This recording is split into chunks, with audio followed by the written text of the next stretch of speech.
Hello friends, welcome and welcome back to Study Rider. Today in this lecture we are going to learn the concept of regression. ಬಹಳ easy ಆಗಿರ್ತಕ್ಕಂಥದ್ದು, ಬಹಳ simple ಆಗಿರ್ತಕ್ಕಂಥ concept regression.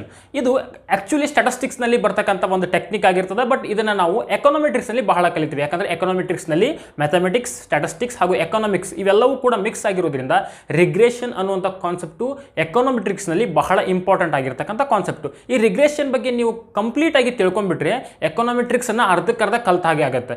ಮತ್ತು ಇನ್ನೊಂದೇನು, ಈ ಒಂದು ಕ್ಲಾಸ್ನಲ್ಲಿ ನೀವು ಒಂದು ಪೇಪರ್ ಪೆನ್ ತೆಗೆದುಕೊಂಡು ಇಟ್ಕೊಡ್ರಿ. ನಾ ಏನು ಡಿಸ್ಕಸ್ ಮಾಡ್ತೀನಲ್ಲ, ಏನು ಬೋರ್ಡ್ ಮೇಲೆ ಬರಿತೀನಲ್ಲ, ಅದನ್ನು ನೀವು ಕೂಡ ನೋಟ್ಸ್ ಮಾಡಿರಿ. ಹಾಗೆಯೇ ಕನ್ನಡ ಮಾಧ್ಯಮ ಸ್ಟೂಡೆಂಟ್ಸ್ಗಳು ಕೂಡ ಎಕನಾಮೆಟ್ರಿಕ್ಸನ್ನು ಇಂಗ್ಲೀಷ್ನಲ್ಲೇ ಅಂಡರ್ಸ್ಟ್ಯಾಂಡ್ ಮಾಡ್ಕೊಳ್ಳೋಂಥ ಪ್ರಯತ್ನ ಮಾಡಿರಿ. ಯಾಕಂತಂದರೆ ಬಹಳ ಸಿಂಪಲ್ ಆಗಿ ಇದು ಇಂಗ್ಲೀಷ್ನಲ್ಲೇ ಅರ್ಥ ಆಗೋದ್ರಿಂದ ಸೊ ಇಂಗ್ಲೀಷ್ನಲ್ಲೇ ಕಲೀರಿ. ಇದನ್ನು ಈ ಕನ್ನಡದಲ್ಲಿ ಬಹಳ ಡಿಫಿಕಲ್ಟ್ ಆಗುತ್ತೆ, ಯಾಕಂದ್ರೆ ಎಲ್ಲ ವರ್ಡ್ಸ್ಗಳನ್ನ ನೆನ್ಪಿಟ್ಕೊಳ್ಳೋದು. ಸೊ ಸಿಂಪಲ್ ಆಗಿ ಬರೋಣ ಅಂತ, ಏನು ರಿಗ್ರೆಷನ್ ಅಂದರೆ ಏನು ಅನ್ನೋದಕ್ಕೆ. Meaning of regression. Regression is a statistical technique used to quantify the relationship between one dependent variable and one or more independent variable. ಒಂದು ಅವಲಂಬಿತ ಚಲಕ ಹಾಗೂ ಒಂದು ಅಥವಾ ಅದಕ್ಕಿಂತ ಹೆಚ್ಚಿನ ಸ್ವತಂತ್ರ ಚಲಕಗಳ ನಡುವೆ ಒಂದು ಪರಿಮಾಣಾತ್ಮಕ ಸಂಬಂಧವನ್ನು ಸೂಚಿಸುವ ವಿಷಯಕ್ಕೆ ಏನಂತಾರಪ್ಪ ಅಂತಂದ್ರೆ ರಿಗ್ರೆಷನ್ ಅಂತ ಕರೀತಾರೆ. Regression is a statistical technique used to quantify the relationship between one dependent variable and one or more independent variable. Simple ಅದ ಮೀನಿಂಗ್. ಹಾಗೆ ಇದನ್ನು ನಾವು ಇದನ್ನು ಮಾಡ್ತಾ ನೋಡೋಣಂತ, ಬೋರ್ಡ್ ವರ್ಕ್ ಮಾಡ್ತಾ ನೋಡೋಣ. ಭಾಳ ಸಿಂಪಲ್ ಅದ. ಏನು ಈಗ ನಾವು ರಿಗ್ರೆಷನ್ ಅಂತಂದ್ರೆ ಏನು ಹೇಳಿದ, quantity demanded is a function of price. ಇಲ್ಲಿ ಎರಡು ವೇರಿಯಬಲ್ಸ್ಗಳಿದ್ದಾವೆ. ಒಂದೇನು ಡಿಪೆಂಡೆಂಟ್ ವೇರಿಯಬಲ್, ಇನ್ನೊಂದು ಇಂಡಿಪೆಂಡೆಂಟ್ ವೇರಿಯಬಲ್. ಇವುಗಳ ನಡುವೆ ರಿಲೇಷನ್ಶಿಪ್ಪನ್ನು ತಿಳಿಸ್ಕೊಡೋದು ಏನಪ್ಪ ಅಂತಂದರೆ ಅದು ರಿಗ್ರೆಷನ್. ರಿಗ್ರೆಷನಲ್ಲಿ ಯಾವ ರೀತಿ ಇಕ್ವೇಷನನ್ನು ನಾವು ಯೂಸ್ ಮಾಡ್ತೀವಿ ಅಂತ ಹೇಳಿ ನೋಡೋಣ. ಈ ಕ್ವಾಂಟಿಟಿ ಡಿಮಾಂಡ್ ಐತಲ್ಲ, ಈ quantity demanded is a function of ಈ ರೀತಿಯಾಗಿ ಯೂಸ್ ಮಾಡ್ತೀವಿ. ಅಂತಂದ್ರೇನು, ರಿಗ್ರೆಷನ್ನಲ್ಲಿ ಈ ರೀತಿಯಾಗಿ ಕಾನ್ಸೆಪ್ಟ್ ಬರ್ತಾ ಹೋಗ್ತದೆ. ಇದೇನಂತ ನಾನು ನಿಮಗೆ ಹೇಳ್ತಾ ಹೋಗ್ತೀನಿ. ಏನು ಸಿಂಪಲ್, ಇದು ಇಂಡಿಪೆಂಡೆಂಟ್ ವೇರಿಯಬಲ್, ಇದು ಡಿಪೆಂಡೆಂಟ್ ವೇರಿಯಬಲ್, ಇವೆರಡರ ನಡುವೆ ರಿಲೇಷನ್ಶಿಪ್ ತಿಳಿಸೋದು ಏನಾಗಿರ್ತದೆ, ರಿಗ್ರೆಷನ್ ಆಗಿರ್ತದೆ. ಇವಾಗ ನಾವು ಎಕನಾಮಿಕ್ಸ್ನಲ್ಲಿ ಏನು ನೋಡ್ತೀವಿ, ಸಿಂಪಲ್ ಆಗಿ ಈ ಒಂದು ಕಾನ್ಸೆಪ್ಟನ್ನು ನೋಡ್ತೀವಿ. ಏನು, ಎರಡರ ನಡುವೆ ರಿಲೇಷನ್ಶಿಪ್ ತಿಳಿಸ್ಲಾಕ ಯಾವುದನ್ನು ಯೂಸ್ ಮಾಡ್ತೀವಿ, ಈ ಫಂಕ್ಷನ್ ಅನ್ನುವಂಥ ಒಂದು ಟರ್ಮನ್ನು ಯೂಸ್ ಮಾಡ್ತೀವಿ. ಅದು quantity demanded is a function ಆಗಿರಲಿ ಅಥವಾ quantity supply is a function of price ಆಗಿರಲಿ, ಇದರ ನಡುವೆ ಪಾಸಿಟಿವ್ ರಿಲೇಷನ್ಶಿಪ್ ಇರ್ತದೆ, ಇದರ ನಡುವೆ ನೆಗೆಟಿವ್ ರಿಲೇಷನ್ಶಿಪ್ ಇರ್ತದೆ. ಪ್ರೈಸ್ ಹೆಚ್ಚಾದರೆ ಇದು ಕಡಿಮೆ ಆಗ್ತದೆ, ಹೌದಾ? ಹಾಗೆ ಇನ್ನೂ ಕಾನ್ಸೆಪ್ಟ್ ಅದಾವೆ. Consumption expenditure is a function of income. Income ಹೆಂಗೆ ಜಾಸ್ತಿ ಆಗುತ್ತಲ್ಲ, ಕನ್ಸಂಪ್ಷನ್ ಎಕ್ಸ್ಪೆಂಡಿಚರ್ ಕೂಡ ಹಾಗೆ ಜಾಸ್ತಿ ಆಗುತ್ತೆ. ಇನ್ನು ಬೇರೆ ಬೇರೆ ಕಾನ್ಸೆಪ್ಟ್ ಅದಾವು. ಏನು, investment is a function of interest rate. ಇವೆಲ್ಲ ಫಂಕ್ಷನು ನಾವು ಎಕನಾಮಿಕ್ಸ್ನಲ್ಲಿ ಬಳಸ್ತಕ್ಕಂಥದ್ದು. ಅದೇ saving is a function of income ಜಾಸ್ತಿ ಆದಂಗೆ ಸೇವಿಂಗ್ ಜಾಸ್ತಿ ಆಗ್ತದೆ. ಅದೇ ರೀತಿ ಇದು ಫಂಕ್ಷನ್ ಆಫ್ ಇಂಟ್ರೆಸ್ಟ್ ರೇಟ್ ಕೂಡ. ಇಂಟ್ರೆಸ್ಟ್ ರೇಟ್ ಕೂಡ ಜಾಸ್ತಿ ಆದಂಗೆ ನಾವೇನು ಮಾಡ್ತೀವಿ, ಹೂಡಿಕೆ ಮಾಡ್ತೀವಿ, ಇದರ ಬ್ಯಾಂಕ್ನಲ್ಲಿ ಇಡ್ತಾ ಹೋಗ್ತೀವಿ. ಸೊ ಸೇವಿಂಗ್ ಇದು ಎರಡು ಫಂಕ್ಷನ್ ಆಯಿತು. ಅದೇ ಈ ರೀತಿಯಾಗಿ ನಾವು ಸಿಂಪಲ್ ಆಗಿ ಎಕನಾಮಿಕ್ಸ್ನಲ್ಲಿ ಕಲಿತಾ ಹೋಗ್ತೀವಿ. ಎರಡರ ನಡುವೆ ರಿಲೇಷನ್ಶಿಪ್ ತಿಳಿಸೋಕೆ ಕೇವಲ ಫಂಕ್ಷನ್ ಅನ್ನುವಂಥದ್ದನ್ನು ಯೂಸ್ ಮಾಡ್ತೀವಿ. ಆದರೆ ರಿಗ್ರೆಷನ್ನಲ್ಲಿ ಇದನ್ನು ನಾವು ಇನ್ ಡೀಟೇಲ್ಡ್ ಆಗಿ ಎಕ್ಸ್ಪ್ಲೇನ್ ಮಾಡ್ತಾ ಹೋಗ್ತೀವಿ ಅಥವಾ ತಿಳ್ಕೊತಾ ಹೋಗ್ತೀವಿ. ಮೊದಲದಾಗಿ ರಿಗ್ರೆಷನ್ ಫಂಕ್ಷನ್ ಯಾವ ರೀತಿ ಇರ್ತದೆ ಅನ್ನೋದನ್ನು ನೋಡೋಣ. ರಿಗ್ರೆಷನ್ ಫಂಕ್ಷನ್, ಈಗ ಒಂದೇ ಒಂದು ಎಕ್ಸಾಂಪಲ್ ತೊಗೊಂಡು ನಾನು ಡಿಸ್ಕಸ್ ಮಾಡ್ತಾ ಹೋಗ್ತೀನಿ. ಏನು, ಕನ್ಸಂಪ್ಷನ್ ಎಕ್ಸ್ಪೆಂಡಿಚರ್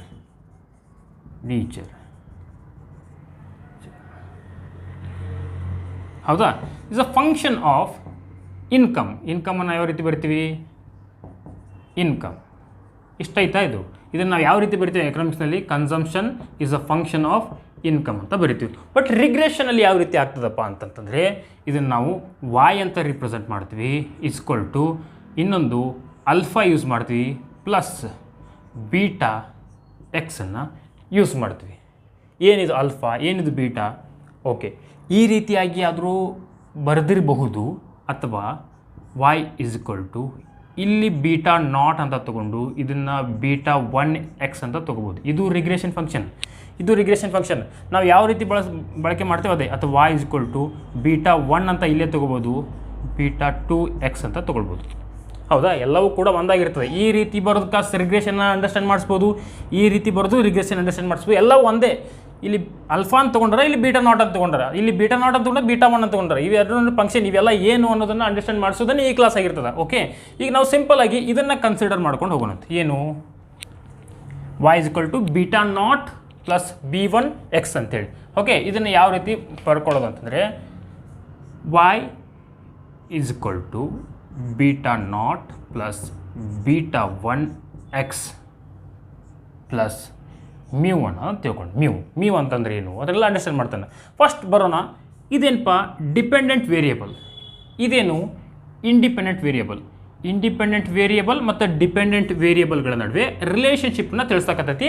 ಆದರೆ ಈ ಒಂದಿಷ್ಟು ಕಾನ್ಸೆಪ್ಟ್ಗಳು ಇಲ್ಲಿ ಜಾಸ್ತಿ ಬಂದಿದ್ದಾವೆ. ಯಾಕಂತಂದ್ರೆ ಈ ಫಂಕ್ಷನ್ ಮೂಲಕ ಕನ್ಸಂಪ್ಷನನ್ನು ನಾವು ಎಕ್ಸ್ಪ್ಲೇನ್ ಮಾಡೋದು ಕಷ್ಟ, ಸಿಂಪಲ್ ಎಕ್ಸ್ಪ್ಲನೇಷನ್. ಆದರೆ ಇದನ್ನು ಇನ್ನು ಡೀಟೇಲ್ಡ್ ಎಕ್ಸ್ಪ್ಲನೇಷನ್ ಮಾಡೋದ್ರಿಂದ ರಿಗ್ರೆಷನ್ ಯೂಸ್ ಆಗ್ತದೆ.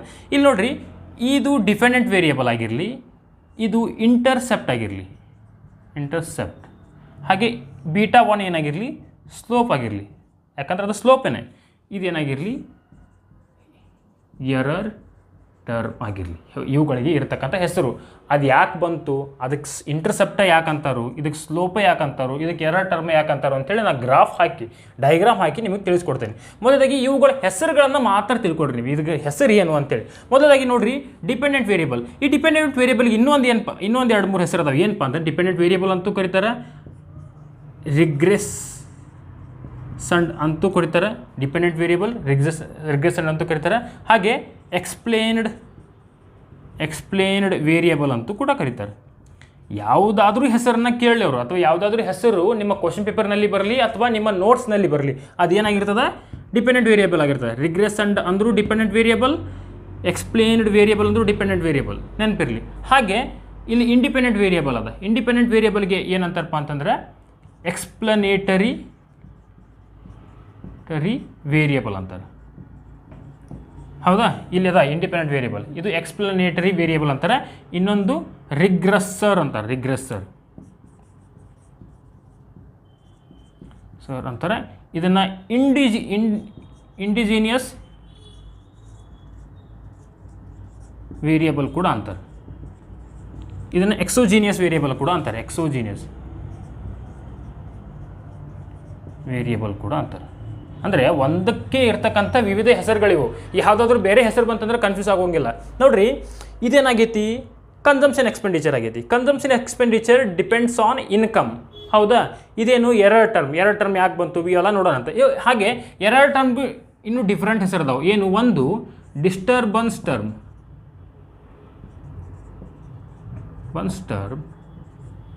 ಇನ್ನೊಂದು ರೆಸಿಡ್ಯೂಯಲ್. ಇವನ್ನೆಲ್ಲ ಬರ್ಕೊಳ್ತಾ ಇದ್ದೀರಿ ಅಂತ ಅನ್ಕೊತೇನೆ ನಾನು. ಎರರ್ ಟರ್ಮ್ಗೆ ಏನದ, ಎರರ್ ಟರ್ಮ್ ಅಥವಾ ಡಿಸ್ಟರ್ಬನ್ಸ್ ಟರ್ಮ್ ಅಥವಾ ರೆಸಿಡ್ಯೂಯಲ್ ಅಂತ ಕರೀತಾರೆ. ಇಂಡಿಪೆಂಡೆಂಟ್ ವೇರಿಯೇಬಲ್ಗೆ ಎಕ್ಸ್ಪ್ಲನೇಟರಿ ವೇರಿಯೇಬಲ್ ಅಂತ ಕರೀತಾರೋ ಅಥವಾ ರಿಗ್ರೆಸರ್ ಕೂಡ ಅಂತಾರೋ, ಹಾಗೆ ಎಂಡೋಜಿನಿಯಸ್ ವೇರಿಯೇಬಲ್ ಕೂಡ ಅಂತಾರೆ. ಹಾಗೆ ಡಿಪೆಂಡೆಂಟ್ ವೇರಿಯೇಬಲ್ಗೆ ರಿಗ್ರೆಸಂಡ್, ಎಕ್ಸ್ಪ್ಲೇನ್ಡ್ ವೇರಿಯೇಬಲ್, ಆಮೇಲೆ ಎಕ್ಸೋಜಿನಿಯಸ್ ವೇರಿಯೇಬಲ್ ಕೂಡ ಅಂತಾರೆ. ಓಕೆ, ಇದಿಷ್ಟು ಕಾನ್ಸೆಪ್ಟ್ ಆಯಿತು. ಇದನ್ನು ನಾವು ಡಯಾಗ್ರಾಮ್ ಮೂಲಕ ಅಂಡರ್ಸ್ಟ್ಯಾಂಡ್ ಮಾಡ್ಕೊಳ್ಳೋಣ.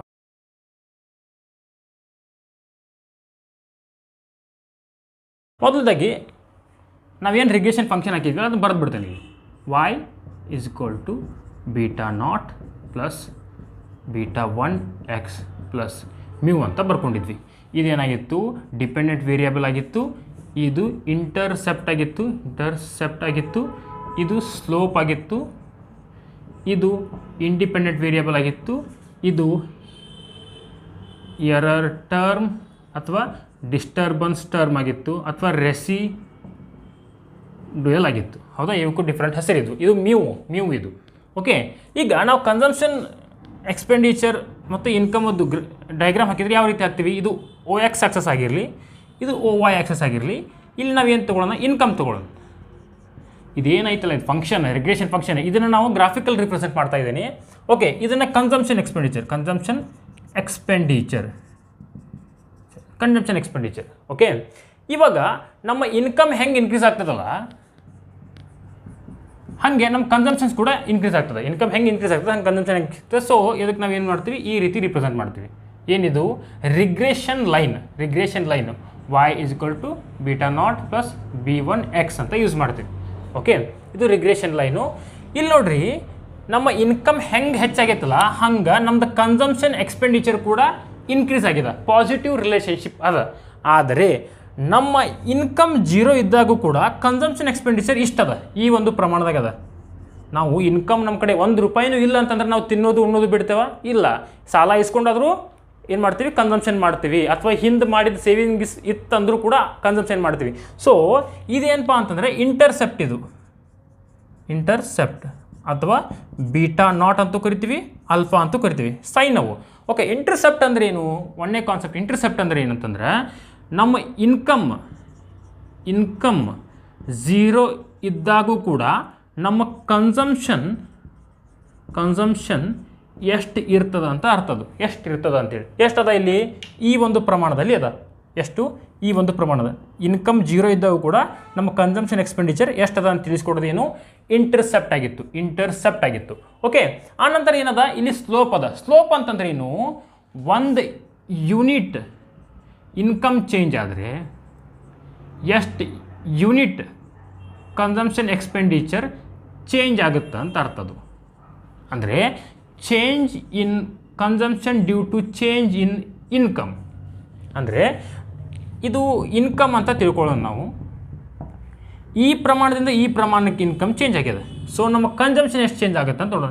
ಈ ಪ್ರಮಾಣದಿಂದ ಈ ಪ್ರಮಾಣಕ್ಕೆ ನಮ್ಮ ಇನ್ಕಮ್ ಚೇಂಜ್ ಆತಂತಂದರೆ ನಮ್ಮ ಕನ್ಸಂಪ್ಷನ್ ಇಲ್ಲಿಂದ ಇಲ್ಲಿ ಚೇಂಜ್ ಆಗುತ್ತೆ. The change in income due to change in consumption change due to ಇನ್ಕಮ್ನಿಂದ ನಾವು ಕನ್ಸಂಪ್ಷನ್ ಕೂಡ ಹೆಚ್ಚಾಗೈತಿ. ಸೊ ಇದಕ್ಕೆ ಏನಂತ ಕರಿತೀವಿ ನಾವು? ಪಾಸಿಟಿವ್ ರಿಲೇಷನ್ಶಿಪ್ ಅದ ಅಥವಾ ನೆಗೆಟಿವ್ ಇರಲಿ, ಏನೇ ಇರಲಿ, ಇದಕ್ಕೆ ಸ್ಲೋಪ್ ಅಂತ ಕರಿತೀವಿ. ಸ್ಲೋಪ್ ಅಂದ್ರೇನು? ಬೀಟಾ 1 ಆಗಿರಲಿ. ನಿಮ್ಗೆ ಸ್ಲೋಪ್ ಅಂಡರ್ಸ್ಟ್ಯಾಂಡ್ ಆಯಿತು, ಇಂಟರ್ಸೆಪ್ಟ್ ಅಂಡರ್ಸ್ಟ್ಯಾಂಡ್ ಆಯಿತು. ಇವಾಗ ಬರುವಂಥ ಕಾನ್ಸೆಪ್ಟ್ ಏನು? ಎರರ್ ಟರ್ಮ್ ಅಂದರೆ ಏನು ಅಂತೇಳಿ. ಎರರ್ ಟರ್ಮ್ ಅಂದರೆ ಏನು ನೋಡೋಣ. ಭಾಳ ಸಿಂಪಲ್ ಆಗಿರ್ತಕ್ಕಂಥ ಕಾನ್ಸೆಪ್ಟ್ ಅದು ಎರರ್ ಟರ್ಮ್ ಕೂಡ. ಇದನ್ನು ಅಳಕಿಸಿ ನಿಮ್ಗೆ ಅಂಡರ್ಸ್ಟ್ಯಾಂಡ್ ಮಾಡ್ತಾ ಹೋಗ್ತೇನೆ ನಾನು. ಸೊ ಎರರ್ ಟರ್ಮ್ ಅಂತಂದರೆ ಈಗ ನಾವು ರಿಗ್ರೆಷನಲ್ಲಿ ಈಗ ನಾವು ಏನು ಮಾಡಿವಲ್ಲ, ಇದು ನಾವು ಎಸ್ಟಿಮೇಟ್ ಮಾಡಿರ್ತಕ್ಕಂಥ ಒಂದು ರಿಗ್ರೆಷನ್ ಲೈನು ಇಷ್ಟು ಬರಬಹುದು ಅಂತೇಳಿ ಎಸ್ಟಿಮೇಟ್ ಮಾಡೀವಿ. ಇಲ್ಲಿ ಇವೇನವೆಲ್ಲ ಇದ್ರೊಳಗೆ ಏನೇನು ಅದಾವಲ್ಲ, ಇವೆಲ್ಲ ಪಾಯಿಂಟ್ಸ್ ಅದಾವಲ್ಲ, ಇವೆಲ್ಲ ನಾವು ಎಸ್ಟಿಮೇಟ್ ಮಾಡಿರ್ತಕ್ಕಂಥ ಇದು ರಿಗ್ರೆಷನ್ ಲೈನ್ ಐತಲ್ಲ, ಈ ರಿಗ್ರೆಷನ್ ಮೈಲ್ ಇರ್ತಕ್ಕಂಥವು ಎಲ್ಲ ನಾವು ಎಸ್ಟಿಮೇಟ್ ಮಾಡಿರ್ತಕ್ಕಂಥದ್ದು. ನಾವು ಎಸ್ಟಿಮೇಟ್ ಮಾಡಿರೋದಕ್ಕಿಂತ ಹೆಚ್ಚು ಏನಾದರೂ ಇತ್ತಂದರೆ ವ್ಯಾಲ್ಯೂ ಅಥವಾ ಕಡಿಮೆ ಏನಾದರೂ ಇತ್ತಂದರೆ ರಿಗ್ರೆಷನ್ ಲೈನ್ನಲ್ಲಿ ಇರದೆ ರಿಗ್ರೆಷನ್ ಮೇಲೆ ಅಥವಾ ರಿಗ್ರೆಷನ್ ಲೈನಿಂದ ಕೆಳಗೆ ಯಾವುದೇ ಒಂದು ಭಾಗದಲ್ಲಿ ಇರಲಿ, ಅದು ಆ ಒಂದು ಭಾಗಕ್ಕೆ ನಾವು ಏನಂತ ಕರಿತೀವಿ? ಎರರ್ ಟರ್ಮ್ ಅಂತ ಕರಿತೀವಿ. ಅದು ಹೆಚ್ಚರ ಇರಲಿ ಕಡಿಮೆ ಇರಲಿ, ಎರರ್ ಟರ್ಮ್ ಅಂತಂದ್ರೇನು? Difference between actual value and estimated value. So difference between actual value and estimated value. Actual ವ್ಯಾಲ್ಯೂನ ಯಾವ ರೀತಿ ರಿಪ್ರೆಸೆಂಟ್ ಮಾಡ್ತೀವಿ? y ಮೂಲಕ ರಿಪ್ರೆಸೆಂಟ್ ಮಾಡ್ತೀವಿ. ಆ್ಯಕ್ಚುವಲ್ ವ್ಯಾಲ್ಯೂ ಇಲ್ಲ ಐತಲ್ಲ, ಇದು ಆ್ಯಕ್ಚುವಲ್ ವ್ಯಾಲ್ಯೂ, ಇದಕ್ಕಿಂತ ಮ್ಯಾಲದ ಅಥವಾ ಕೆಳಗದ ಆ್ಯಕ್ಚುವಲ್ ವ್ಯಾಲ್ಯೂ y ಮೂಲಕ ರಿಪ್ರೆಸೆಂಟ್ ಮಾಡ್ತೀವಿ. ಹೌದಾ? ನಾವು ಫೈಂಡ್ ಮಾಡಿರ್ತಕ್ಕಂಥ ವ್ಯಾಲ್ಯೂ ಏನದ? ಇದು y ಹ್ಯಾಟ್ ಎಸ್ಟಿಮೇಟೆಡ್ ವ್ಯಾಲ್ಯೂ. ಇದು ನಾವು ಏನು ಫೈಂಡ್ ಮಾಡೇವಲ್ಲ, ಇವೆಲ್ಲ ಎಸ್ಟಿಮೇಟೆಡ್ ವ್ಯಾಲ್ಯೂಸ್ ಇವು. ನೆಕ್ಸ್ಟ್ ಅಂಡರ್ಸ್ಟ್ಯಾಂಡ್ ಮಾಡಿಸ್ತೇನೆ ನಿಮಗೆ. ಸೊ ಆ್ಯಕ್ಚುವಲ್ ವ್ಯಾಲ್ಯೂ ಮತ್ತು ಎಸ್ಟಿಮೇಟೆಡ್ ವ್ಯಾಲ್ಯೂ ನಡುವೆ ಡಿಫ್ರೆನ್ಸ್ ಬರುತ್ತಲ್ಲ, ಅದಕ್ಕೆ ಏನಂತ ಕರಿತೀವಿ? ಎರರ್ ಟರ್ಮ್ ಅಂತ ಕರಿತೀವಿ. ಎರರ್ ಟರ್ಮ್ ಅಥವಾ ಡಿಸ್ಟರ್ಬನ್ಸ್ ಟರ್ಮ್ ಅಂತ ಕೂಡ ಕರಿತೀವಿ. ಇದೇನಾಗಿತ್ತು? ಸಿಂಪಲ್ ಒಂದು ರಿಗ್ರೆಷನ್ ಮಾಡೆಲ್ ಆಗಿತ್ತು. ಈ ರಿಗ್ರೆಷನ್ ಲೈನ್ ಏನು ರಿಪ್ರೆಸೆಂಟ್ ಮಾಡ್ತು? ಎರಡರ ನಡುವಿನ ರಿಲೇಷನ್ಶಿಪ್ಪನ್ನು ತಿಳಿಸ್ತು. ಇಂಟರ್ಸೆಪ್ಟು ಇನ್ಕಮ್ ಜೀರೋದಾಗ ನಮ್ಮದು ಕನ್ಸಂಪ್ಷನ್ ಎಷ್ಟಿತ್ತು ಅಂತ ತಿಳಿಸ್ತು. ಹಾಗೆ ಇದೇನು ತಿಳಿಸ್ತು? Difference between the actual value and estimated value ಅಂತ ತಿಳಿಸ್ತು. ಈಗ ನಾವು ನೋಡಿದ್ದೇನು? Simple regression function. Simple regression ಅನ್ನು ನೋಡಿದ್ವಿ. ಒಂದೇ ಇಂಡಿಪೆಂಡೆಂಟ್ ವೇರಿಯೇಬಲ್ ಇತ್ತು. ಸೊ ಇವಾಗ ಏನು ನೋಡೋಣ?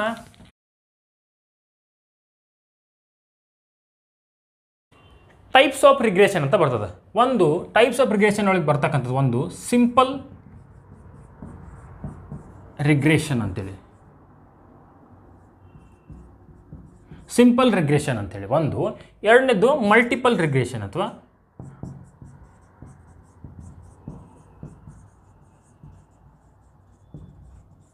ಮಲ್ಟಿಪಲ್ ರಿಗ್ರೆಷನ್ ಅಂತ ಬರ್ತದೆ. ಸಿಂಪಲ್ ರಿಗ್ರೆಷನ್ ಅಂತಂದ್ರೆ ಏನು? ಒಂದೇ ಒಂದು ಇಂಡಿಪೆಂಡೆಂಟ್ ವೇರಿಯೇಬಲ್ ಇರ್ತದೆ ಅಲ್ಲಿ. ಏನು? y = β0 + β1 x. ಇಲ್ಲಿ ಡಿಪೆಂಡೆಂಟ್ ವೇರಿಯೇಬಲ್ ಎಷ್ಟದ? ಡಿಪೆಂಡೆಂಟ್ ವೇರಿಯೇಬಲ್ ಆಲ್ವೇಸ್ ಒಂದೇ ಇರ್ತದೆ. ಇಂಡಿಪೆಂಡೆಂಟ್ ವೇರಿಯೇಬಲ್ ಎಷ್ಟದ? ಇಂಡಿಪೆಂಡೆಂಟ್ ವೇರಿಯೇಬಲ್ ಕೂಡ ಒಂದೇ ಅದ. ಇಂಡಿಪೆಂಡೆಂಟ್ ವೇರಿಯೇಬಲ್ ಒಂದೇ ಇತ್ತಂದ್ರೆ ಅದಕ್ಕೆ ಏನಂತ ಕರೀತಾರೆ? ಸಿಂಪಲ್ ರಿಗ್ರೆಷನ್ ಅಥವಾ ಸಿಂಪಲ್ ರಿಗ್ರೆಷನ್ ಫಂಕ್ಷನ್ ಅಂತ ಕರೀತಾರೆ. ಮಲ್ಟಿಪಲ್ ರಿಗ್ರೆಷನ್ ಅಂತಂದರೆ y is equal to beta not plus beta 1x plus beta 2x ಅಥವಾ z ತೊಗೊಳ್ಳೋಣ, z ಪ್ಲಸ್ ಬೀಟಾ 3a ಅಂತ ತೊಗೊಳ್ಳೋಣ. ಸೊ ಇಲ್ಲಿ ಏನದಾವು? Independent variable ಎಷ್ಟದಾವು? 1 2 3 ಹೌದಾ? ಡಿಪೆಂಡೆಂಟ್ ವೇರಿಯೇಬಲ್ ಒಂದದ. ಒಂದಕ್ಕಿಂತ ಹೆಚ್ಚು ಅಥವಾ 2 3 4 ಬೇಕಾದಷ್ಟು ಇರಲಿ, ಅದು ಬೇಕಾದಷ್ಟು ಇರಲಿ. ಅದು ಬೀಟಾ ಎನ್, ಇದು ಎನ್ ಅಂತ ಬೇಕಾದಷ್ಟು ಇರಲಿ, ಎನ್ವರೆಗೂ ಇರಲಿ ಅದು. ಸೊ ಅದಕ್ಕೇನಂತ ಕರಿತೀವಿ? ಮಲ್ಟಿಪಲ್ ರಿಗ್ರೆಷನ್ ಅಂತ ಕರಿತೀವಿ. ಒಂದು ಇಂಡಿಪೆಂಡೆಂಟ್ ವೇರಿಯೇಬಲ್ ಇದ್ದರೆ ಅದು ಸಿಂಪಲ್ ರಿಗ್ರೆಷನ್, ಒಂದಕ್ಕಿಂತ ಹೆಚ್ಚು ಇಂಡಿಪೆಂಡೆಂಟ್ ವೇರಿಯೇಬಲ್ ಇದ್ದರೆ ಅದು ಮಲ್ಟಿಪಲ್ ರಿಗ್ರೆಷನ್ ಅಂತ ಕರಿತೀವಿ. ಇನ್ನು ಒಂದು ಕಾನ್ಸೆಪ್ಟ್ ಭಾಳ ಇಂಪಾರ್ಟೆಂಟ್ ಆದಂಥದ್ದು ಸ್ಯಾಂಪಲ್ ರಿಗ್ರೆಷನ್ ಅಂತ ಕರಿತೀವಿ. ಸ್ಯಾಂಪಲ್ ಅಲ್ಲಿ ಸಿಂಪಲ್ ಆಗಿತ್ತು, ಇದು ಸ್ಯಾಂಪಲ್ ರಿಗ್ರೆಷನ್. ಇನ್ನೊಂದು ಪಾಪ್ಯುಲೇಷನ್ ರಿಗ್ರೆಷನ್ ಅಂತ ಕರಿತೀವಿ. ಪಾಪ್ಯುಲೇಷನ್ ಸ್ಯಾಂಪಲ್ ರಿಗ್ರೆಷನ್ ಅಂದರೆ ಏನು ಮಾಡ್ತೀವಿ ನಾವು? ಈಗ ಒಂದು ಪ್ರದೇಶ ಐತಂತಂದ್ರೆ ಅದರಲ್ಲಿ ಕೆಲವೊಂದಿಷ್ಟು ಭಾಗ ಅಷ್ಟೇ ತಗೊಳ್ಳೋದು. ಒಂದು ಕ್ಲಾಸ್ ಐತೆಪ್ಪ ಅಂತಂದ್ರೆ, ಅಥವಾ ಒಂದು ಸ್ಕೂಲ್ ಐತಿ, ಆ ಸ್ಕೂಲ್ನಲ್ಲಿ ಒಂದು 1000 ಜನ ಸ್ಟೂಡೆಂಟ್ಸ್ ಇದ್ದಾರೆ ಅಂತಂದರೆ ಒಂದು 10 ಕ್ಲಾಸ್ ಇದ್ದಾವೆ ಅಂದರೆ ಒಂದು ಕ್ಲಾಸ್ನಲ್ಲಿ 100 ಜನ ಇದ್ದಂಗೆ ಆಯಿತು. ಸೊ ಒಂದು ಕ್ಲಾಸ್ನಲ್ಲಿ 100 ಅಂತಂದರೆ 10 ಕ್ಲಾಸ್ನಲ್ಲಿ 1000 ಜನ ಆಯಿತು. ಅಷ್ಟೂ ನಾವು ಏನು ಮಾಡೋಂಗಿಲ್ಲ, ಸ್ಯಾಂಪಲನ್ನು ತಗೊಳ್ಕೊಳ್ಳೋಂಗಿಲ್ಲ. ಅದರಲ್ಲಿ ಕೆಲವೊಂದಿಷ್ಟು ರ್ಯಾಂಡಮ್ ಆಗಿ ಒಂದು 10 ಜನ ತಗೊಳ್ಳೋದು. ಸೊ ಈ ಕ್ಲಾಸ್ ಐತಂದ್ರೆ 100 ಜನದ್ದು, ಇದರಲ್ಲಿ 10 ಜನ ತಗೊಳ್ಳೋದು. ಸೊ 100 ಜನದ್ದು, ಈಗ 10 ಜನ ನಾವೇನು ಮಾಡೋದು? ಎಸ್ಟಿಮೇಟ್ ಮಾಡಿ ಇವ್ರು ಅಷ್ಟು ಹಿಂಗೆ ಇದಾರೆ ಅಂತ ಹೇಳೋದು, 100 ಜನ ಹಿಂಗೆ ಇದ್ದಾರೆ ಅಂತ ಹೇಳೋದು. ಅಂದ್ರೆ 10 ಮಂದಿನ ಅಂಡರ್ಸ್ಟ್ಯಾಂಡ್ ಮಾಡ್ಕೊಂಡ್ಬಿಟ್ರೆ ಇಡೀ ಕ್ಲಾಸ್ ಅರ್ಥ ಆಗುತ್ತೆ ನಮಗೆ. ಅದೇನು? Sample regression. ಸ್ಯಾಂಪಲ್ ರಿಗ್ರೆಷನ್ ಅಂತಂದ್ರೆ y ಹ್ಯಾಟ್ ಬರುತ್ತೆ ಇಲ್ಲಿ, ಯಾಕಂದ್ರೆ ನಾವು ಪಾಪ್ಯುಲೇಷನಿಂದ ತೊಗೊಂಡಿರ್ತೀವಿ, ಅದಕ್ಕೆ ಹ್ಯಾಟ್ ಬರ್ತದೆ. Equals to beta not plus b1x plus mu ಅಂತ ಬರ್ತದೆ. ಇವೆಲ್ಲದಕ್ಕೂ ಹ್ಯಾಟ್ ಬರ್ತವೆ, ಯಾಕಂದ್ರೆ ಇವೆಲ್ಲ ಏನಾಗಿರ್ತವೆ? ಎಸ್ಟಿಮೇಟೆಡ್. ನಾವು ಎಸ್ಟಿಮೇಟೆಡ್ ಮಾಡಿರ್ತಕ್ಕಂಥದ್ದು ಪಾಪ್ಯುಲೇಷನಿಂದ ಸ್ಯಾಂಪಲನ್ನು ತೆಗೆದುಕೊಂಡು. ಇನ್ನು ಪಾಪ್ಯುಲೇಷನ್ ರಿಗ್ರೆಷನ್ ಅಂತಂದರೆ ಆ್ಯಕ್ಚುಯಲ್ ಆಗಿ ಇರ್ತಕ್ಕಂಥವು, ಅಲ್ಲಿ ಏನು ಬರೋದಿಲ್ಲ sign. y is equal to beta not plus b1x ಅಂತ ಬರ್ತದೆ. ಸಿಂಪಲ್ ಪ್ಲಸ್ ಮ್ಯೂ ಅಂತ ಬರ್ತದೆ. ಮ್ಯೂ ಅಂತ ಇದನ್ನು ಯು ಅಂತಾರು ಯೂಸ್ ಮಾಡಿರಿ ಅಥವಾ ಇ ಅಂತಾರು ಯೂಸ್ ಮಾಡಿರಿ. ಇ ಅಂತಂದ್ರೂ ಒಂದೇ, ಎರಡು ಟರ್ಮು, ಅಥವಾ ಮ್ಯೂ ಅಂತಂದ್ರೂ ಒಂದೇ ಆಗಿರ್ತದೆ. ನೆಕ್ಸ್ಟ್ ಬರ್ತಕ್ಕಂಥದ್ದು ಏನು?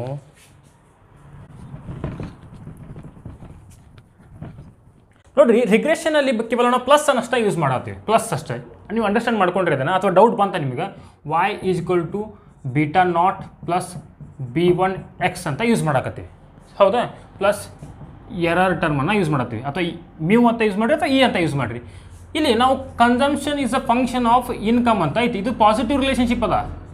ಇನ್ಕಮ್ ಇನ್ಕ್ರೀಸ್ ಆದರೆ ಕನ್ಸಂಪ್ಷನ್ ಕೂಡ ಇನ್ಕ್ರೀಸ್ ಆಗ್ತದೆ. ಅದೇ ನಾವು quantity demanded is a function of P ಅಂತ ತೊಗೊಂಡ್ರೆ ಇಲ್ಲಿ ನೆಗೆಟಿವ್ ರಿಲೇಷನ್ಶಿಪ್ ಅದ. ಬಟ್ ನಮ್ಮ ರಿಗ್ರೆಷನ್ನಲ್ಲಿ ನೆಗೆಟಿವ್ ಸೈನೇ ಇಲ್ಲಲ್ಲ. ಮತ್ತು ಇದನ್ನು ಹೆಂಗೆ ನಾವು ಅಂಡರ್ಸ್ಟ್ಯಾಂಡ್ ಮಾಡ್ಕೋತೀವಿ ಅಂತಂದ್ರೆ, ಈ ಬೀಟಾಗಳದಾವಲ್ಲ ಇವು, ಬೀಟಾ ಇವುಗಳಿಗೆ ಏನಂತ ಕರಿತೀವಿ ನಾವು ಅಂತಂದರೆ, ಇಲ್ಲಿ ನೋಡ್ರಿ, ಈ ಬೀಟಾ ಇತ್ತಂದ್ರೆ ಇದು ಸ್ಲೋಪ್ ಕೋ ಎಫಿಷಿಯೆಂಟ್ ಅಂತ ಕರಿತೀವಿ. ಸೊ ಇದಕ್ಕೆ ಹೆಸರಿದು ಸ್ಲೋಪ್. ಇದು ಎಷ್ಟು ಬೀಟಾಗಳು ಇರ್ತಾವಲ್ಲ ಅವು, ಎಷ್ಟು ಬೀಟಾ ಅವುಗಳೆಲ್ಲ ಸ್ಲೋಪ್ ಕೋಎಸ್. ಇಂಟರ್ಸೆಪ್ಟ್ ಇರುತ್ತಲ್ಲ, ಇದು ಇಂಟರ್ಸೆಪ್ಟು ಒಂದು ಸಪ್ರೇಟ್ ವ್ಯಾಲ್ಯೂ ಇದು. ಸೊ ಇಂಟರ್ಸೆಪ್ಟ್ ಮತ್ತು ಈ ಸ್ಲೋಪ್ ಕೋಎಫಿಷಿಯೆಂಟ್ ಎಲ್ಲವೂ ಸೇರಿದ್ರೆ ಏನಾಗಿರ್ತದೆ? ಪ್ಯಾರಾಮೀಟರ್ ಆಗಿರ್ತಾವೆ, ಪ್ಯಾರಾಮೀಟರ್ಸ್ ಆಗಿರ್ತವೆ. ಈ ಇಂಟರ್ಸೆಪ್ಟ್ ಮತ್ತು ಸ್ಲೋಪ್ ಕೋಎಫಿಷಿಯೆಂಟ್ ಎಲ್ಲವೂ ಸೇರಿದರೆ ಪ್ಯಾರಾಮೀಟರ್ಸ್. ಕೇವಲ ಇಂಡಿಪೆಂಡೆಂಟ್ ವೇರಿಯೇಬಲ್ಗಳ ಜೊತೆ ಇರತಕ್ಕಂಥ ಬೀಟಾಗಳು ಏನಾಗಿರ್ತಾವೆ? ಸ್ಲೋಪ್ ಕೋಎಫಿಷಿಯೆಂಟ್ ಆಗಿರ್ತಾವೆ. ಇಂಡಿಪೆಂಡೆಂಟ್ ವೇರಿಯೇಬಲ್ ಅಂದರೆ beta 1x plus beta 2z plus beta 3a, ಇವೆಲ್ಲ ಇಂಡಿಪೆಂಡೆಂಟ್ ವೇರಿಯೇಬಲ್ಗಳ ಜೊತೆ ಇರತಕ್ಕಂತಹ ಬೀಟಾಗಳು ಏನಾಗಿರ್ತಾವೆ? ಸ್ಲೋಪ್ ಕೋಎಫಿಷಿಯೆಂಟ್ಗಳಾಗಿರ್ತಾವೆ. ಒಂದೇ ಇರ್ತಾವೆ, ಅದು ಇಂಟರ್ಸೆಪ್ಟ್, ಅದೇನಾಗಿರ್ತದೆ? ಇಂಟರ್ಸೆಪ್ಟ್ ಆಗಿರ್ತದೆ. ಸೊ ಇಂಟರ್ಸೆಪ್ಟ್ ಮತ್ತು ಸ್ಲೋಪ್ ಕೋಎಫಿಷಿಯೆಂಟ್ ಅಷ್ಟನ್ನು ಸೇರಿಸಿದ್ರೆ ಏನಾಗುತ್ತೆ? ಪ್ಯಾರಾಮೀಟರ್ಸ್ ಆಗುತ್ತೆ. ಈ ಪ್ಯಾರಾಮೀಟರ್ಸ್ಗಳಿಗೆ ಯಾವುದೇ ಪರ್ಟಿಕ್ಯುಲರ್ ವ್ಯಾಲ್ಯೂ ಅಂತ ಇರೋಲ್ಲ, ನಾವು ಅದನ್ನು ರಿಗ್ರೆಷನ್ನಲ್ಲಿ ಫೈಂಡ್ ಮಾಡ್ತೀವಿ. ಇವಾಗ ನೋಡ್ರಿ, ನಾ ಕನ್ಸಂಪ್ಷನ್ನದು ಏನು ಹಾಕಿದ್ದೆ ನಿಮಗೆ? ಕನ್ಸಂಪ್ಷನ್, ಈಗ ಇನ್ಕಮ್ ಇನ್ಕ್ರೀಸ್ ಆತಂತಂದರೆ ಕನ್ಸಂಪ್ಷನ್ ಕೂಡ ಇನ್ಕ್ರೀಸ್ ಆಗ್ತದಂತೆ ಈ ರೀತಿ ತಿಳಿಸ್ಕೊಟ್ಟಿದ್ದೆ, ಹೌದಾ? ಇದು ಯಾವ ರೀತಿ ಆದಂಥ ರಿಲೇಷನ್ಶಿಪ್? ಇದು ಲೀನಿಯರ್ ರಿಲೇಷನ್ಶಿಪ್. ಇದು ಅಂದರೆ ಸರಳ ರೇಖೆಯ ರೂಪವಾಗಿ ಹೋಗ್ಯದ, ಲೀನಿಯರ್ ರಿಲೇಷನ್ಶಿಪ್. ಈಗ ನಮಗೇನಾದರೂ quantity demand it is a function of P ಅಂತ ಐತಿ. ಇದನ್ನು ಯಾವ ರೀತಿ ರಿಪ್ರೆಸೆಂಟ್ ಮಾಡ್ತೀವಿ ನಾವು? ಅದನ್ನು ಇದೇ ರೀತಿ ರಿಪ್ರೆಸೆಂಟ್ ಮಾಡಿದರೆ ಏನಾಗುತ್ತೆ? ಲಾ ಆಫ್ ಡಿಮಾಂಡು ವೈಲೇಟ್ ಆಗುತ್ತೆ. ಯಾಕಂದರೆ ಲಾ ಆಫ್ ಡಿಮಾಂಡ್ ಏನು ಹೇಳ್ತದೆ, ನೆಗೆಟಿವ್ ರಿಲೇಷನ್ಶಿಪ್ಪನ್ನು ಹೇಳ್ತದೆ, ಡೌನ್ವರ್ಡ್ ಸ್ಲೋಪಿಂಗ್ ಕರ್ವನ್ನು ತೋರಿಸುತ್ತೆ. ಸೊ ಅದನ್ನು ನಾವೀಗ ರಿಗ್ರೆಷನಲ್ಲಿ ಹಾಕಿ ತೋರಿಸೋಣ. Simple concept. ರಿಗ್ರೆಷನಲ್ಲಿ quantity demand is function of P, ಇದು ಹೆಂಗೆ ಬರ್ತದ ಅಂತಂದೇಳಿ. ಈಗ quantity demanded is a function of P, ಎರಡರ ನಡುವೆ ನೆಗೆಟಿವ್ ರಿಲೇಷನ್ಶಿಪ್ ಅದ, ಹೌದಾ? ಒಂದು ಹೆಚ್ಚಾದರೆ ಇನ್ನೊಂದು ಕಡಿಮೆ ಆಗ್ತದೆ. ಇದನ್ನು ನಾವು ಯಾವ ರೀತಿ ಸಿಂಪಲ್ ಅದೇ ಫಾರ್ಮುಲಾ ಯೂಸ್ ಮಾಡ್ತೀವಿ. y is equal to beta not plus B1 x ಅನ್ನು ಯೂಸ್ ಮಾಡ್ತೀವಿ. ಎಕ್ಸ್ ಅಂತಂದ್ರೆ ಏನಾಗಿರಲಿ, ಪ್ರೈಸ್ ಆಗಿರಲಿ, y ಅಂತಂದ್ರೆ ಏನಾಗಿರಲಿ, ಡಿಮಾಂಡ್ ಆಗಿರಲಿ, ಕ್ವಾಂಟಿಟಿ ಡಿಮಾಂಡ್ ಆಗಿರಲಿ, ಇವುಗಳ ನಡುವೆ ನಾವು ರಿಲೇಷನ್ಶಿಪ್ಪನ್ನು ತೋರ್ಸಕತ್ತೀವಿ, ಹೌದಾ? ಇಲ್ಲಿ ಏನು ಮಾಡ್ತೀವಪ್ಪ ಅಂತಂದರೆ, ನಾವು ಯಾವಾಗಿದ್ರೂ ಸಿಂಪಲ್ಲಾಗಿ ಡಿಮಾಂಡ್ ಲೈನ್ ಹಾಕುವಾಗ ಏನು ಮಾಡ್ತೀವಿ ನಾವು, ಸಿಂಪಲ್ಲಾಗಿ ಅವೆರಡರ ನಡುವೆ ನೆಗೆಟಿವ್ ರಿಲೇಷನ್ಶಿಪ್ ಇರ್ತದೆ ಅಂತೇಳಿ, ಪ್ರೈಸ್ ಮತ್ತು ಕ್ವಾಂಟಿಟಿ ಡಿಮಾಂಡೆಡ್ ನಡುವೆ ನೆಗೆಟಿವ್ ರಿಲೇಷನ್ಶಿಪ್ ಇರುತ್ತೆ ಅಂತ ತೋರಿಸ್ಬಿಡ್ತೀವಿ. ಸೇಮ್ ಹಂಗೆ ಹಾಕ್ಬೇಕು. ಇಲ್ಲಿ ಪ್ರೈಸ್ಗಳ ನಡುವೆ ನೆಗೆಟಿವ್ ರಿಲೇಷನ್ಶಿಪ್ ಇರ್ತದೆ, ಇದಕ್ಕೆ ನಾವು ಏನಂತ ಕರಿತೀವಿ, ಡಿಮಾಂಡ್ ಲೈನ್ ಅಂತ ಕರಿತೀವಿ. ಇಲ್ಲಿಯೂ ಕೂಡ ನೆಗೆಟಿವ್ ರಿಲೇಷನ್ಶಿಪ್ ಅದ. ಓಕೆ, ಈಗ ನಾವು ಇದೇನಾಗಿರಲಿ, ಕ್ವಾಂಟಿಟಿ ಡಿಮಾಂಡೆಡ್ ಆಗಿರಲಿ, ಇದು ಪ್ರೈಸ್ ಆಗಿರಲಿ, ಹೌದಾ? ನಾವು ಸಿಂಪಲ್ ಒಂದಿಷ್ಟು ವ್ಯಾಲ್ಯೂ ಕೊಡೋಣಂತೆ. ಈ ವಾಯ್ ಹಾಗೆ ಇರಲಿ, ಇದು ಏನು 10 + 2 ನೋಡಿರಿ. ನಮ್ಮ ಪ್ರೈಸ್ 0 ಇತ್ತಂದರೆ ಕ್ವಾಂಟಿಟಿ ಡಿಮಾಂಡೆಡ್ ಎಷ್ಟು ಇರ್ತದೆ ಅಂತ ತಿಳಿಸ್ಕೊಡೋದೇನು, ಇಂಟರ್ಸೆಪ್ಟ್. ಇದು ಅಂದರೆ ಇಂಟರ್ಸೆಪ್ಟ್ 10 ಅದ. ಅಂದರೆ ನಮ್ಮ ಪ್ರೈಸ್ 0 ಇದ್ದಾಗೂ ನಮ್ಮ ಕ್ವಾಂಟಿಟಿ ಡಿಮಾಂಡೆಡ್ ಎಷ್ಟಿರ್ತದೆ, ಸರಿ ಇಲ್ಲ, ಕ್ವಾಂಟಿಟಿ ಡಿಮಾಂಡೆಡ್ ಎಷ್ಟಿರ್ತಲ್ಲ, ಇದಷ್ಟು ವ್ಯಾಲ್ಯೂ ಏನಾಯ್ತು, ಇದು ಇಷ್ಟಿರ್ತದೆ. ಇಲ್ಲಿ ಈ ಪ್ರಮಾಣದವರೆಗೂ ಇರ್ತದೆ. ಈ ಪ್ರಮಾಣದವರೆಗೂ ಇದಕ್ಕೇನಾಯ್ತು, ಬೀಟಾ ನಾಟ್ ಆಯಿತು, ಅಂದರೆ ಇಂಟರ್ಸೆಪ್ಟ್ ಆಯಿತು. ಅಂದರೆ ನಾವು ಯಾವುದೋ ಒಂದು ವಸ್ತುನ ಮಾರ್ಕೆಟ್ನಲ್ಲಿ ಫ್ರೀ ಮಾರಾಕತ್ತೇವೆ ಅಂತಂದರೆ, ಮಾರ್ಕೆಟ್ನಾಗ ಇರೋ ಅಂಥ ಅಷ್ಟು ಜನ ಬಂದು ತೊಗೊಂಡ್ಬಿಡ್ತಾರೆ, ಅದನ್ನು ಅಷ್ಟು ಜನ ತೊಗೊಂತಾರೆ, ತೊಗೊಳ್ಳೋದಿಲ್ಲ. ಯಾರಿಗೆ ಆ ಒಂದು ವಸ್ತು ಇಷ್ಟ ಆಗಿರ್ತದೋ ಅಥವಾ ಬೇಕಾಗಿರ್ತದೋ ಅವರಷ್ಟು ಬಂದು ತೊಗೊತಾರೆ. ಅದನ್ನು ಫ್ರೀ ಸಿಗೋದಂತೆ ಎಲ್ಲರೂ ಬಂದು ಅವಶ್ಯಕತೆ ಇರ್ಲಿಕ್ಕಂದ್ರೆ ತೆಗೆದುಕೊಂಡು ಹೋಗೋದಿಲ್ಲ. ಸೊ ಹಾಗಾಗಿ ಏನಾಗುತ್ತೆ, ಒಂದು ಪರ್ಟಿಕ್ಯುಲರ್ ವ್ಯಾಲ್ಯೂ ಸಿಗ್ತದೆ ನಮ್ಗೆ. ನಾವು ಫ್ರೀ ಕೊಡಾಕತ್ತೇವೆ ಅಂತಂದ್ರು, ಅಥವಾ ಪ್ರೈಸ್ 0 ಇದ್ದಾಗ ನಮ್ಮದು ಕ್ವಾಂಟಿಟಿ ಡಿಮಾಂಡ್ ಎಷ್ಟು ಇರ್ತದೆ, 10 ಇರ್ತದೆ ಅಂತ ನಾವು ಅಂಡರ್ಸ್ಟ್ಯಾಂಡ್ ಮಾಡ್ಕೊಂಡಿವಿ. ಇದೇನಾಗಿರಲಿ, ಇದು 10 ಆಗಿರಲಿ, ಇದು 10 ಏನಾಗಿರಲಿ, ಬೀಟಾ ನಾಟ್ ಆಗಿರಲಿ. ಸೊ ಇದು ನೆಗೆಟಿವ್ ರಿಲೇಷನ್ಶಿಪ್ ಅದ, ಲೀನಿಯರ್ ಅದ. ಓಕೆ, ನಮ್ಮದು ಇಲ್ಲಿ ನೋಡಿರಿ, ಸ್ಲೋಪ್ ಅದ. ಸ್ಲೋಪ್ ಏನು ತೋರಿಸ್ತಾ, change in quantity demand due to change in price change ಆಗೋದ್ರಿಂದ ಕ್ವಾಂಟಿಟಿ ಡಿಮಾಂಡ್ ಎಷ್ಟು ಚೇಂಜ್ ಆಯಿತು ಅನ್ನೋದೇನು ಸ್ಲೋಪ್. ಪ್ರೈಸ್ ಚೇಂಜ್ ಆಗೋದ್ರ ಮೂಲಕ, ಪ್ರೈಸ್ ಕಡಿಮೆ ಆಗೋದ್ರ ಮೂಲಕ ಏನಾಗ್ತದೆ, ಈ ಕ್ವಾಂಟಿಟಿ ಡಿಮಾಂಡೆಡ್ ಇನ್ಕ್ರೀಸ್ ಆಗ್ತದೆ, ನೆಗೆಟಿವ್ ರಿಲೇಷನ್ಶಿಪ್ ಅದ. ಸೊ ಇದಕ್ಕೇನಂತ ಕರಿತೀವಿ, ಸ್ಲೋಪ್ ಅಂತೇಳಿ ಕರಿತೀವಿ, ಅಂದರೆ ಬೀಟಾ 1 ಅಂತ ಕರಿತೀವಿ. ಅಂದರೆ ನಾನು ನಿಮ್ಗೆ ನೆಗೆಟಿವ್ ರಿಲೇಷನ್ಶಿಪ್ಪನ್ನು ತಿಳಿಸ್ಕೊಟ್ಟೆ, ಪಾಸಿಟಿವ್ ರಿಲೇಷನ್ಶಿಪ್ಪನ್ನು ತಿಳಿಸ್ಕೊಟ್ಟೆ, ಬಟ್ ಫಾರ್ಮುಲಾ ನಾವು ಏನು ಯೂಸ್ ಮಾಡ್ತೀವಿ, ಇದನ್ನೇ ಯೂಸ್ ಮಾಡ್ತೀವಿ. ಬಟ್ ಇಲ್ಲಿ ಬಂದಾಗ ನಾವೇನು ಯೂಸ್ ಮಾಡ್ತೀವಿ, ಅದು ಮೈನಸ್ ಚಿಹ್ನೆಯನ್ನು ತೋರಿಸುತ್ತೆ. ಅಂದರೆ ಪ್ರೈಸ್ ಇನ್ಕ್ರೀಸ್ ಆತಂದರೆ ಕ್ವಾಂಟಿಟಿ ಡಿಮಾಂಡೆಡ್ ಡಿಕ್ರೀಸ್ ಆಗುತ್ತೆ ಅನ್ನುವಂಥದ್ದು. ಸೊ ಈ ರೀತಿಯಾಗಿ ಇರ್ತಕ್ಕಂಥ ಕಾನ್ಸೆಪ್ಟು ಭಾಳ ಸಿಂಪಲಾಗಿ ಅರ್ಥ ಮಾಡಿಸುವಂಥ ಪ್ರಯತ್ನ ಮಾಡಿದ್ದೀನಿ. ಸೊ ಕ್ಲಾಸ್ ಇಷ್ಟ ಆಗಿದ್ದರೆ ಲೈಕ್ ಮಾಡಿರಿ, ಶೇರ್ ಮಾಡಿರಿ. ಹಾಗೆ ಬೇರೆ ಬೇರೆ ಕ್ಲಾಸಸ್ಗಳು, ಎಕನಾಮೆಟ್ರಿಕ್ಸ್ ರಿಲೇಟೆಡ್ ಕ್ಲಾಸ್ಗಳು ಇದ್ದಾವೆ, ಅವನ್ನು ಕೂಡ ನೋಡಿರಿ. Thank you so much.